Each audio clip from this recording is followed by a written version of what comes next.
आनंद झाला असेल नाही? आणि असाच आनंद ह्या वर्षी 22 जानेवारीला संपूर्ण भारताला झाला होता, जेव्हा आपल्या लाडक्या रामाचं भव्य मंदिर उभं राहिलं आणि त्यात सर्वांनी रामललाचं दर्शन घेतलं तेव्हा. हो, मी पाहून आलोय. केवढं मोठं मंदिर आहे माहितीये का? मी जाऊन नाही आले, पण मला माहितीये. या मंदिराला चक्क 3 मजले, तब्बल 392 खांबांवर हे सर्वांग सुंदर मंदिर उभं आहे. केवढं उंच आहे? 161 फूट, म्हणजे जवळजवळ 15 मजली बिल्डिंग. आणि 70 एकर जागेत ह्या मंदिराचा परिसर व्यापला आहे.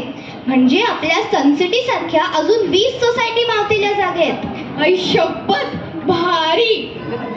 त्यात पहिल्या मजल्यावर रामाचं बाळ स्वरूप आहे. बाल स्वरूपावरून आठवलं आपलं पुढचं गीत. कौसल्या मातेने आपल्या बाळाला खेळवताना म्हटलेलं हे गाणं, सावळा ग रामचंद्र माझ्या मांडीवर नाहतो.